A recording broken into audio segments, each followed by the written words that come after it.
Okay, good morning, students. Today I'm going to move forward with KES. Okay. We have already completed KES. Sorry. Today we are going to move forward with the portals of entry. Okay, with the portals of entry of microorganisms. Okay, each and every organism basically needs a proper entry, okay, in order to colonize a host, and the portal of entry basically depends on the species of the organism as well, okay, which is going to be the pathogen for a specific host. Okay, it may be human, it may be animal, or it may be even plants. Okay, so right now we are discussing in the case of a human beings. Okay, there are various portals of entry similar to the portals of entry. There are also portals of exit. Okay, there are also portals of exit of the pathogens. Okay, right now I'm going to discuss portals of entry of the microorganisms, and these portals serve as an infection point for the pathogens. Starting with the first one, the alimentary tract. The alimentary tract. The alimentary tract serves as a portal of entry for pathogens like typhoid, dysentery, cholera, and botulism. Okay, and the Clostridium, food poisoning, as you all know. And these pathogens are taken up to the alimentary tract via ingestion of contaminated milk, food, and water through the mouth. So the basic portal of entry is basically the human digestive system, where it enters through the contaminated foods, okay, or water. Okay, if you are going to eat any contaminated food, there are chances that the pathogen may infect the body. Okay, and the second one is basically a respiratory tract. The second one is a respiratory tract, and is a portal of entry of pathogens which cause diphtheria, tuberculosis, pneumonia, etc. The organisms, microbes, the pathogens basically have special affinity for the respiratory tract and enter via inhalation through mucous membranes of mouth and nose to throat, tonsils, and finally lungs. Okay, so the final point of the entry will be the lungs in the case of respiratory tract, and it starts with the nose and mouth by inhaling air as well as the dust particles, or there may be also pathogens in the air. Okay, by inhaling those pathogens also. Okay, there are chances this pathogen may enter the respiratory tract and move forwards for a site specific infection also. Okay, some may infect throat, some may infect tonsils, some may even infect lungs. Okay, so it depends on the species of the microorganisms, okay, as well as their virulence factors also.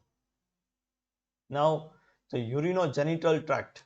Next one is urinogenital tract, and this basically some pathogens enter the body by coming in contact with the urinogenital tract, and this basically involves sexually transmitted diseases. Okay, which basically includes sexually transmitted diseases which are spread through the intercourses, and which spread from a person who is already having a disease. Okay, it may be AIDS, okay, gonorrhea, or it may be even syphilis. Now moving forward with the next one, inoculation. Okay, the word inoculation is different from the other ones. Okay, you may have some type of question. The inoculation means how do we inoculate in a human body?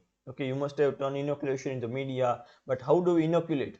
Okay, we are not going to inoculate by our own, but by the factors. Okay, factors like we may having a skin disease, or maybe having a wounds, burns, even aberrations on our skin, okay, which are basically open to the surrounding environments. From that points, the spores of various pathogens may enter the body and cause a disease. Okay, for example, one of the most prominent example is of a Clostridium tetani, which enters the wound causing tetanus. Okay, that's why you when you get hurt, okay, while playing, you get a tetanus injection. Okay, hepatitis B, okay, transmitted by transfusion of contaminated blood or inoculation of infected blood products also. Okay, it may also by the inoculation of infected blood products. HIV similarly, okay, if a person with HIV who accidentally donates the blood and the blood is basically not tested properly, that in that scenario, and if the same blood gets transmitted to the another one, okay, gets passed on to the another patient, there are maximum chances that the receiving person may get an HIV.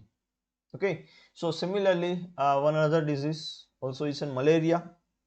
Okay, you all know that malaria simply gets transmitted through mosquitoes, but there is also another one can also be transmitted through the contaminated blood.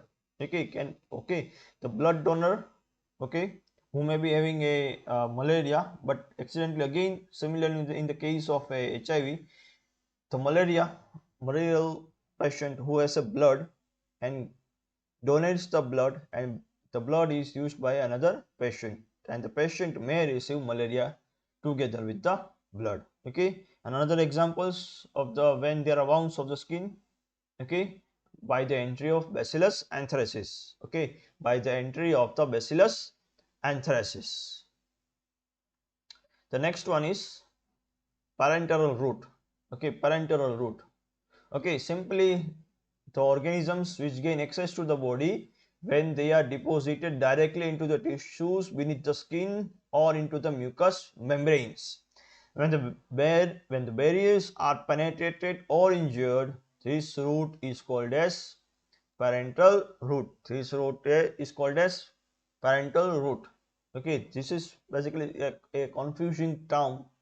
Okay, when there are some of the microorganisms which are already present on skin or several other surfaces, and due to some of the other reason, okay, these basically barriers which are present between the body and them, due to some other reasons, these barriers basically get injured, okay, or maybe penetrated by various other reasons, then the route is called as parental route.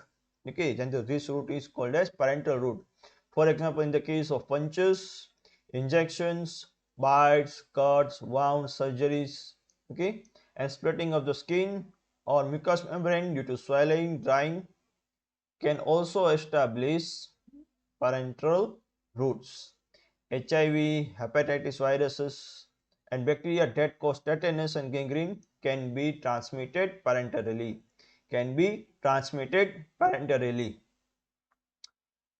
Now moving forward with a diagram, okay, of the portals of entry of the microorganisms. Okay, ear infection. Okay, Pseudomonas aeruginosa, which enters through ear. Okay, in the respiratory system, pertussis, measles, influenza through respiratory mucosa, gastrointestinal mucosa, where cholera, salmonella, Clostridium difficile. Okay, in the urinogenital, mostly gonorrhea, sometimes chlamydia, and also through the urinary bladder if there is any malfunctioning. Okay, even E. coli infections. In the eye, okay, also known as ocular conjunctivitis is one of the most common form. Skin, Staphylococcus aureus, parenteral, hepatitis B and C, okay, and the transplacental HIV, rubella, and toxoplasmosis. Okay, I'll come to this word now, transplacental. Okay, before moving forward, let's discuss some of the examples. Alimentary tract.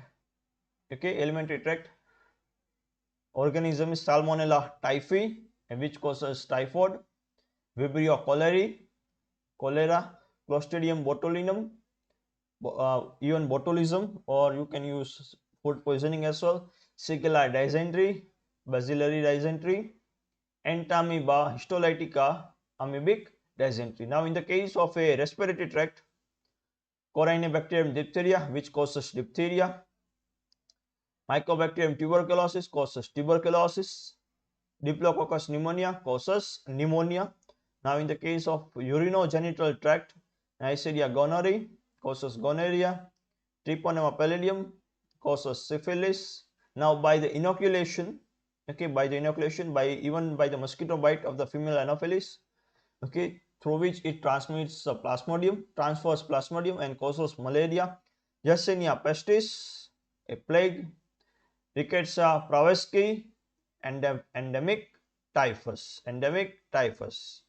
Okay, now there are also some of the examples where these organisms can cross the transplacental barrier,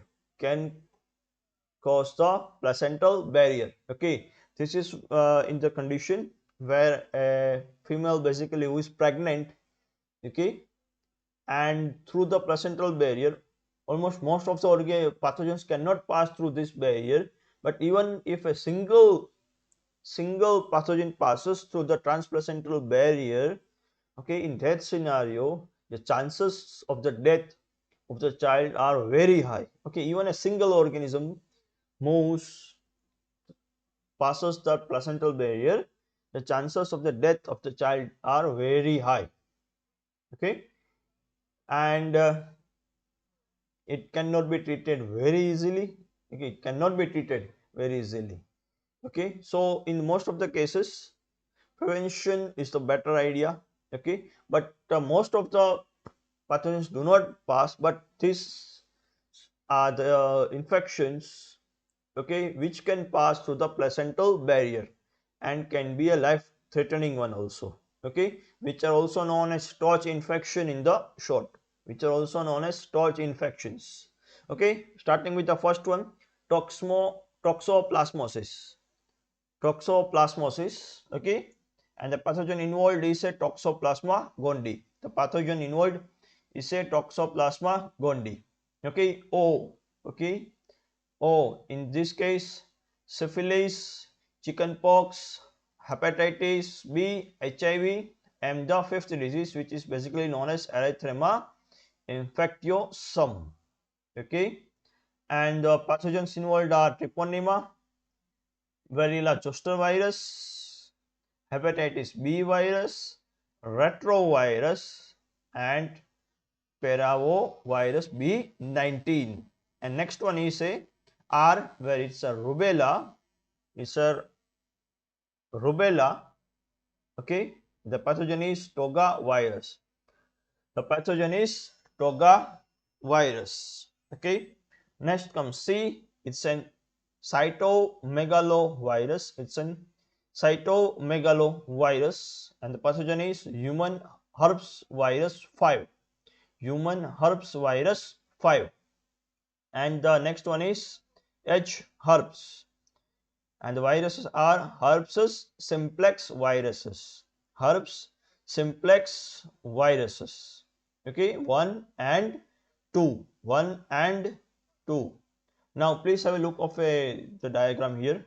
Okay, where child is in the womb. Okay, and here is basically a placental barrier, and when the child is in the womb, he does not have its own immune system which is basically working. Okay, it only starts working when the birth occurs. Okay, so the child is purely dependent on the mother for the protection against diseases. okay, for the protection against diseases. Okay, now the same zoom out diagram is given here. Structure of a placenta, okay, by which the pathogens may pass. Okay, normally these do not enter placenta, but the throat infections can basically enter the placenta and have a very serious effect on the health of a child. Okay, and as there is no working immune system in the child when he is in a womb. Okay, now please have a look the umbilical cord, which is basically covering given here, arteries, okay, and the placental structure you can clearly see. Okay, most of the basically bacterial cells will be killed, or viruses particles will be killed, but sometimes when they enter the placenta through the child, okay, through the child, the chances of the death of the child are very high. Okay, chances of the death of the child are very high. Okay, now portals of exit. Okay, now portals of exit, okay, which include feces, okay, the human excreta, okay, and pathogens of basically gastrointestinal disease like typhoid fever, paratyphoid fever, cholera, dysentery, diarrhea, polio, anthrax, smallpox exit through the feces, exit through the feces, okay, and the urine also, which is also exit for the microorganisms.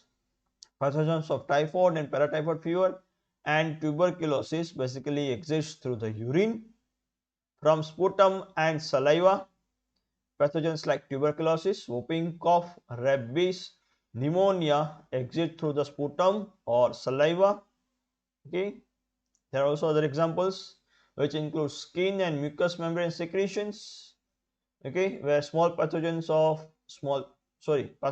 smallpox, measles, leprosy, syphilis, gonorrhea exits the secretion of skin and mucous membranes.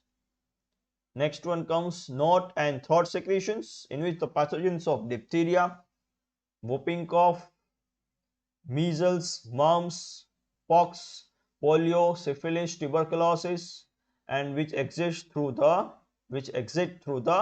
secretions of the nose and throat. Eye secretions such as infections like conjunctivitis and trachoma exit through these eye secretions, and the blood and pathogens are basically carried away by the vectors like mosquito, which includes malaria, filaria, dengue, and fleas in the case of a plague, by mouse and flea in the case of typhus, which is basically involves rickettsia bacteria, and by sucking of blood of the infected patients. Okay,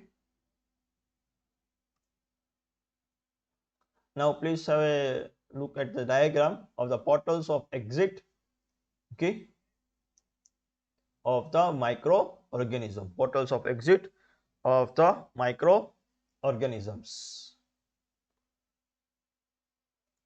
Now examples of the portals of exit of the microorganisms. The first one is feces, which includes Vibrio cholerae, and disease involved is cholera. Shigella dysentery, the disease involved is dysentery. Salmonella typhi causes typhoid. Poliomyelitis viruses causes poliomyelitis. Entamoeba histolytica causes amoebic dysentery. In the urine, in the case of urine, okay, portals of exit in which bacteria involved are Salmonella typhi and Mycobacterium tuberculosis. Okay, for which type Salmonella typhi causes typhoid and Mycobacterium tuberculosis causes tuberculosis. And from sputum and saliva, rhabdovirus causes rabies, Mycobacterium tuberculosis causes tuberculosis, Diplococcus pneumonia which causes pneumonia, Bordetella pertussis which causes whooping cough,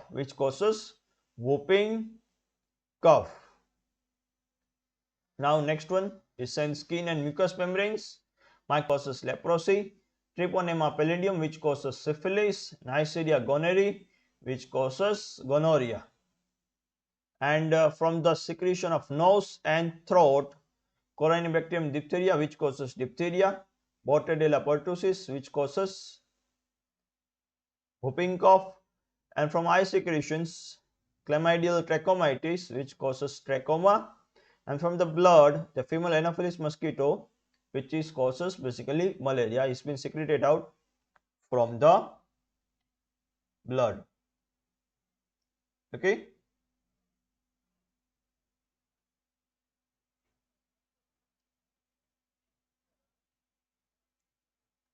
Now moving forward with the next one.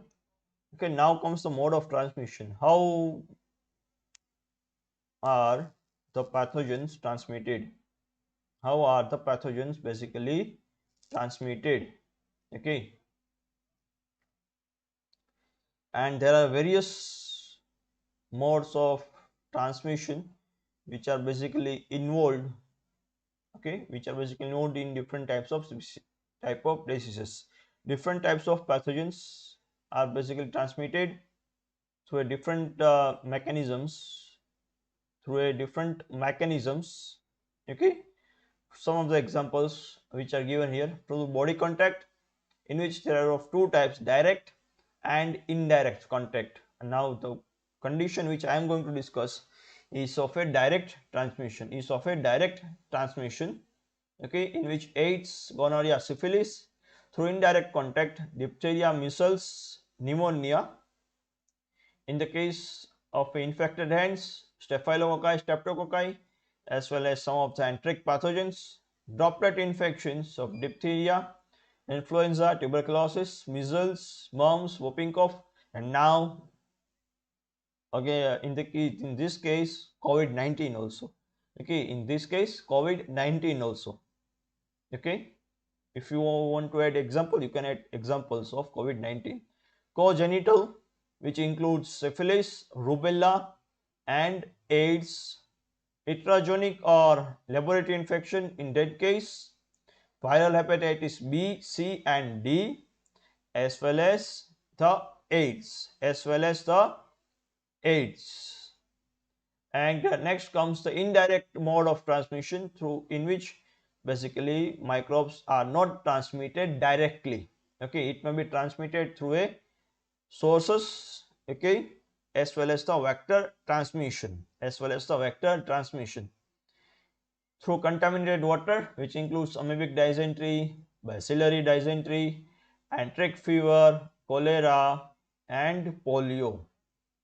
Okay, through milk, enteric fever, bacillary dysentery, tuberculosis, and brucellosis.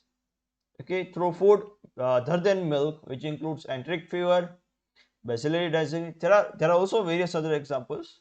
I have only covered few of them. Through blood, viral hepatitis, AIDS.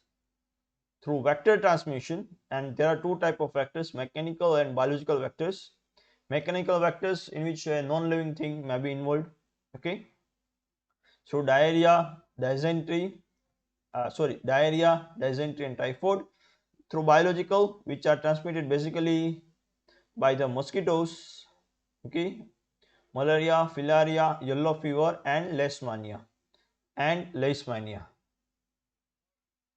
Okay.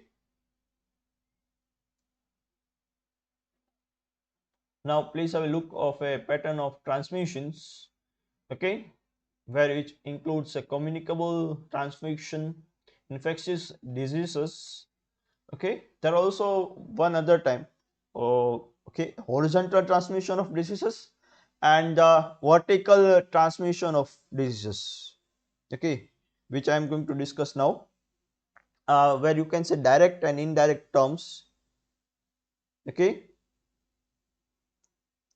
where through contact, kissing, or intercourse, through droplets, vertical transmission, and through the biological vectors also, indirect vehicles, which also includes through fomites, food, water, or biological products, air, also. Okay. Now, uh, what are basically horizontal and vertical transmission infections? Please have a look at this diagram. Okay, where you will have a greater idea of what is basically vertical transmissions. Okay, simply if you want to write what do you mean by vertical transmission, okay, you can write a certain bacteria or virus and parasites can be transferred from mother to the fetus, okay, from the mother to the fetus, okay, by a process called vertical transmission. Okay, if you want to write, you can write again. Okay, certain bacteria such as certain bacteria, virus, and some of the parasites can be transferred from mother to fetus by a process called vertical transmission, by a process called vertical transmission. Okay, and the organisms can be transmitted vertically, okay, can be transmitted vertically through the placenta, okay, during the birth of a child, or through the breast milk, okay, or through the sperm also. Okay, I am repeating again, can be can move through placenta, can infect during the birth, okay, during the birth of a child, through the breast milk, and also from the sperm, okay, also from the sperm. Okay, now the horizontal transmission, okay, unlike vertical transmission, vertical transmission, horizontal transmission basically occurs from person to person.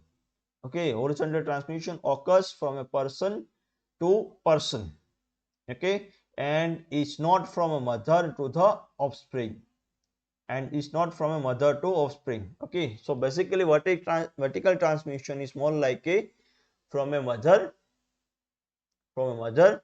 to the offspring, and horizontal one is basically from a person to person. Okay, from a person to person. Okay, if you simply remember, very important, where you can clearly see in the diagram, okay, where this starts with the first generation. Okay, this one is a scenario of a horizontal transmission, okay, where it gets transmitted through air, water, food, vectors, etc., whatever may be the case, and it is basically transmitted from person to person. And vertical transmission, which is basically a reactivating or maybe a persistent infection, okay, which are passed through the generations, first, and the here is basically a second generation, it is passed through their offsprings, they are passed through the offsprings. Okay, now moving forward with the next important point, okay, of our today's lecture. Okay, and also I am going to just cover some of the examples right now, okay, which is basically infection, okay, progression of a infectious diseases, okay, how are they basically transmitted, okay, and which are the basically processes through which these are transmitted. Okay, any of the infectious chain diseases, okay, any of the infectious diseases are basically have a some of the basic characters you can find in any of the infectious diseases, but not in the case of a lifestyle diseases, which have it some different, which have a basically different mechanism, as it in the case of infectious diseases which involves pathogen. Okay, so the fundamental process of infection is essentially a competition for resources, okay, is basically a competition for resources, and the horse is a source of protection as well as the nutrients and the energy for the pathogen to use. And the infectious agents must therefore develop mechanisms to access and exploit their host. So the infectious agents must be having some type of mechanism in order to avoid host defenses, okay, which we are going to study tomorrow, okay, which are the defense mechanisms or which are basically virulent factors which are going to affect the human individual, okay. And in order to continue surviving, the pathogens must also devise methods to move on to a better environment once when one of their property is being compromised, because as a as a time moves, okay, from the from this point of view, evolution also occurs, a minor evolution in which host can develop resistance to a particular pathogen also, okay. From this dissemination to the another point in one host or into the another host must then also occur. So simply any of the infectious disease chain involves the infectious disease chain basically represents a basically mystery where a disease process becomes understood only when the links of the chains are involved, only when the chains, okay, we know the links of the chain, okay. So basically the diagram here given here is a chain of infection, and the infectious disease process requires a specific agent for a substantial virulence is basically exposed to a susceptible host in a appropriate dose, okay, and all links of the chain are necessarily for the infectious disease to result. So breaking the any of the point of the chain or the removal of any link can prevent the infectious disease, okay. This is how scientists target entry exit point, and where so also scientists basically and the doctors try to break. Next comes the chances of virulence.